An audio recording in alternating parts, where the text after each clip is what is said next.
Leva percorrendo os montes galegos dende fai centos de anos e nunca deixou de ser unha especie polémica.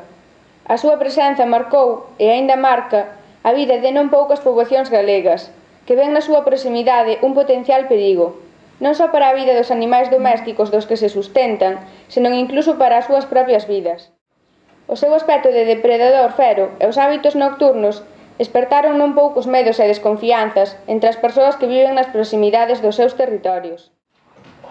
Pero é sobre todo a disposición inclinada dos seus ollos, consecuencia dunha potente musculatura na boca, como corresponde a un gran depredador, e os seus desenvolvidos cairos os que transmiten ese aspecto de fereza que tanto inquieta aos aldeáns que conviven con el. Con todo, existe unha nova xeración de galegos e galegas que miran ao lobo dende outra perspectiva, orgullosos de contar en Galicia cunha especie emblemática da nosa xeografía e nosa historia, e sabedores da importancia ecolóxica que este superdepredador ten nos ecosistemas. Non só como controlador das poboacións salvaxes doutros animais, senón tamén na limpeza dos montes consumindo restos de animais mortos. Foi precisamente todo este mundo que rodea o lobo o que espertou a nosa inquietude por coñecer un pouco máis desta extraordinaria especie e profundar na súa vida e a relación co home.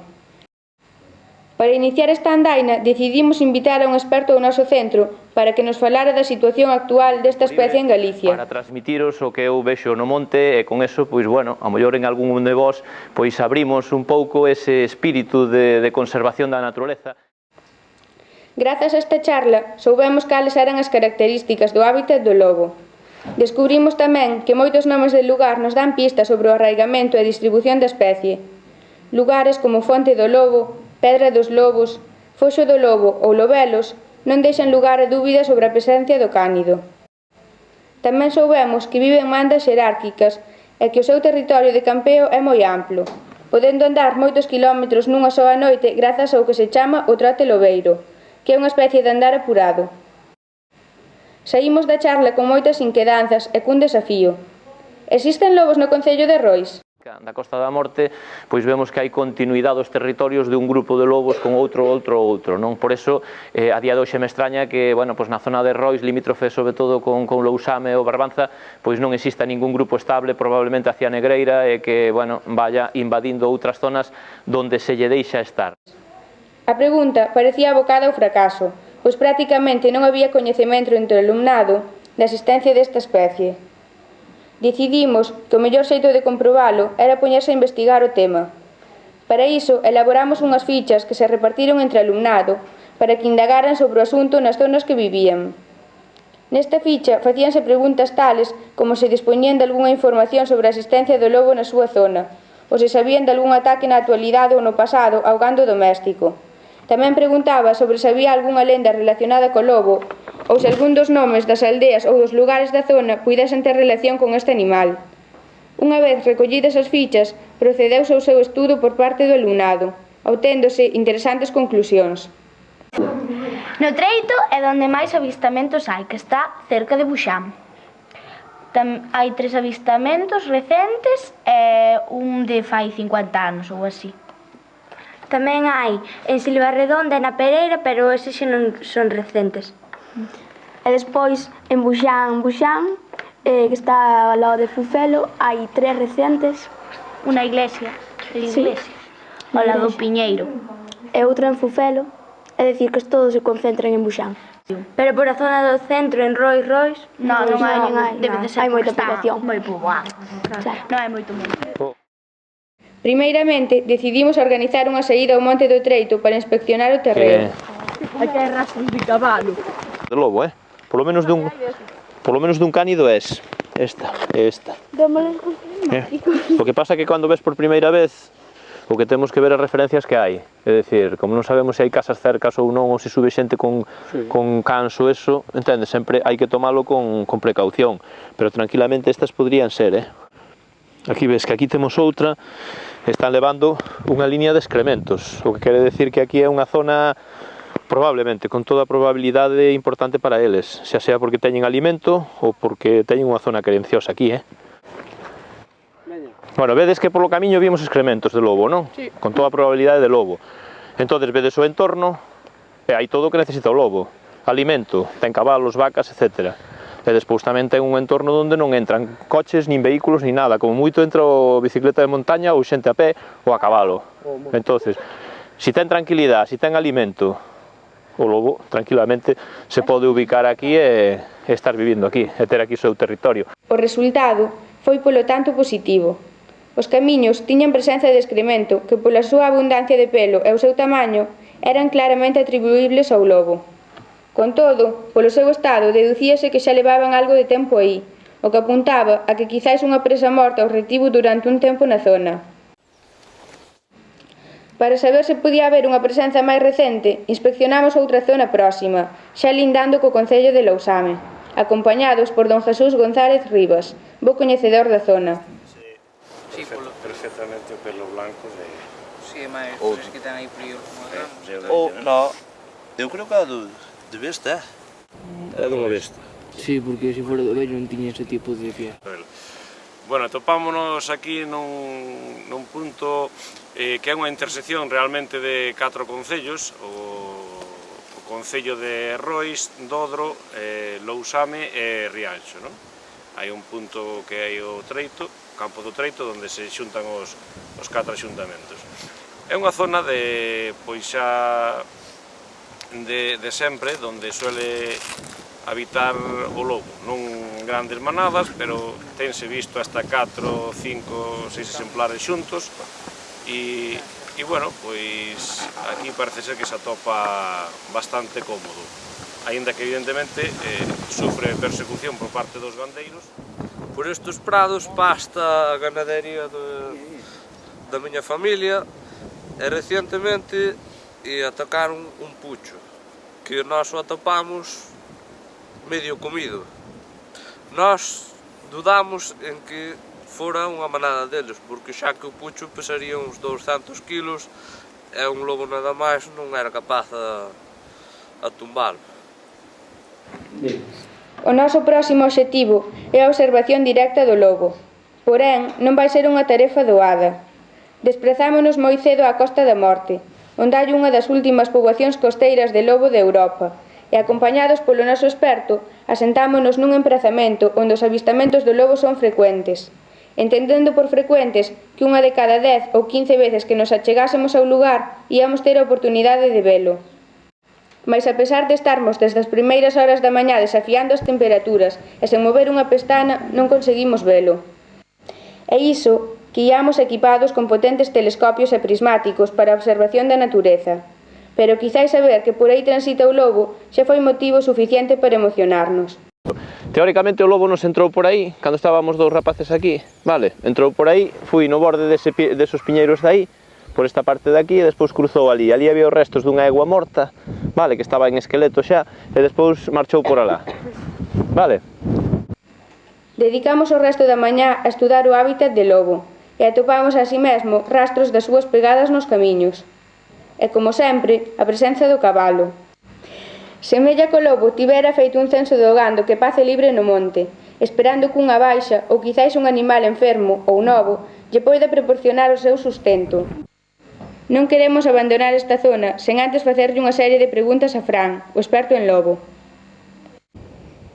Cantos lobos hai na Costa da Morte? A ver, na Costa da Morte, no territorio que nós traballamos, que é desde a playa de Traba de Laxe hasta Muros, tomando eso como a Costa da Morte, nós temos comprobados 8 grupos reprodutores, como mínimo, como mínimo. Entonces, se cada grupo reproductor de media ten entre 4 e 6 individuos, pois estamos a falar de 8x4, 8x6 ou 32 a 40, sobre duns 40 a un 50, 60 lobos. E a eso hai que engadir algún outro lobo flotante que pode vir de outros grupos que son pois limítrofes con isto da Costa da Morte e, por tanto, bueno, a densidade aquí é bastante importante, sobre todo sendo un medio que ecolóxicamente non ten grandes presas silvestres como alimentación, non? Cales son as características no hábitat no que vive o lobo? Bueno, o lobo aquí sobre todo se move no medio rural, sabes? Tanto no rural forestal como no rural de montaña aberta. O que si é certo é que o lobo se move ali onde ten alimento. Entonces, durante o día normalmente se encama preto das aldeas ou, bueno, onde ten un pouco de bosque. E despois durante a noite, e a primeira hora, sobre todo da mañán, se move por aquelas zonas onde pode encontrar alimentos, alrededor das granxas, no monte onde están os cabalos, etc, etc. O que sí é verdad que tamén necesita unha zona que este moi tranquila para poder criar. Se se dan esos requisitos, ese é o mellor hábitat para o lobo. Nas proximidades, no concello de Vimianzo, a presenza do lobo no seu escudo, así como no castelo e nalgúns emblemas históricos, lémbrannos unha vez máis a relación ancestral destas localidades con este animal. Finalmente, decidimos desprazarnos cara á zona de Cabo Vilán, pois sabemos que nas proximidades da praia de Trece existe un foxo, unha especie de trampa que se usaba para controlar as poboacións de lobos. Pois o foxo do lobo consiste en dúas paredes moi grandes de pedra que rodeaban o monte e que iban atraendo ao lobo pouco a pouco hasta este gran círculo que hai aquí no medio. Unha vez que estuveran dentro destes foxos non podían escapar, entón os cidadáns arrimábanse aquí e matábanos con pedras e lanzas. Estáse facendo algún tipo de estudo sobre o lobo na Costa da Morte? Sí, o sea, baseado no plan de xestión do lobo que está facendo en Galicia, unha serie de entidades, sobre todo privadas, coa colaboración da Xunta de Galicia, coa autorización da Xunta de Galicia, se está levando varios estudios, e un deles consiste en incluso poñerlle collares de radioseguimiento para saber os desplazamentos e sobre todo coñecer a vida diaria do lobo cada X período de tempo, cada 2 horas, cada 3 horas, entón se está aportando moitos datos, sobre todo da sociabilidade e a distribución e como se moven os lobos na Costa da Morte. É perigoso o lobo para o ser humano? A ver, actualmente na zona onde estamos, sobre todo na Península Ibérica e no occidente europeo, non é peligroso, porque normalmente o lobo aquí rehuye ao ser humano. Non obstante, en épocas prehistóricas, cando padecían de certas enfermedades ou incluso en Norteamérica, pode ser peligroso, donde non ve habitualmente o home, pero nestas zonas non. Sería necesario establecer unha zona protectora para o lobo?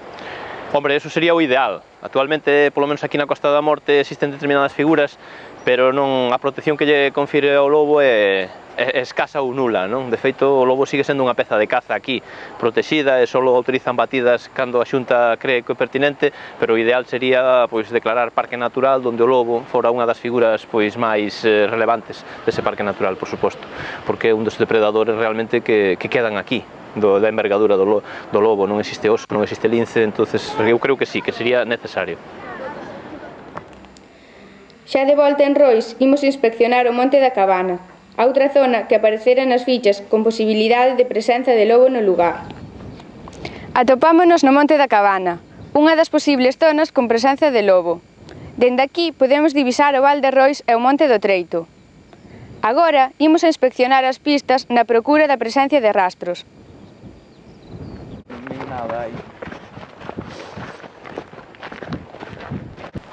Mire, por aquí parece que hai uns pegados. Sí, parece bastante grande. E teñen a marca da uña.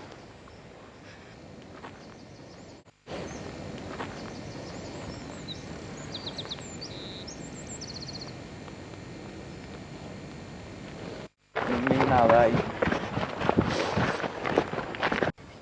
Bueno, isto parece un rastro de lobo. Aínda que é un pouco pequeno, pero ten así pelo como... Eu penso que deberíamos seguir a ver se tomamos un máis grande. Hai que seguir a carretera por riba. A pesar dos esforzos realizados na inspección dos camiños, só vimos un monte moi traballado en proceso de reforestación, con varios biotopos para a cría natural do coello, e un pequeno peche, probablemente destinado a guardar animais nalgúnha época do ano. Aínda que non detectamos pistas fiables que confirmen a presenza do lobo na actualidade nesta área, sí que tiñamos confirmado que non hai moitos anos os lobos achegábanse a este monte, probablemente porque daquela a presenza de cabalos salvaxes era máis común. Rematamos este traballo sobre o lobo coa teima de que a súa conservación vai continuar sendo difícil no futuro, e que os periódicos continuaránnos a falar das mortes de lobos e das discrepancias entre os que defenden a súa protección e conservación como especie emblemática de Galiza e necesaria para os ecosistemas, e os que consideran un bicho perigoso tanto para o gando doméstico como para as persoas. Fran, cal é o futuro dos lobos? Se os podo ver na natureza ou os podo ver nos libros? Bueno, eso vai depender un pouco de vós. Se o conservades, o podredes ver na natureza. Se non o conservamos, pois entonces seguramente que únicamente o veremos en fotografías nos libros. Actualmente eu creo que vades por bo camiño, porque nos colexios os mestres o están sobre todo educando nunha conciencia de conservación da natureza. E o lobo é unha parte da fauna da natureza e, por tanto, debemos conservala, non só para velo agora, senón para conservalo e que o podan ver as seguintes generacións que veñen.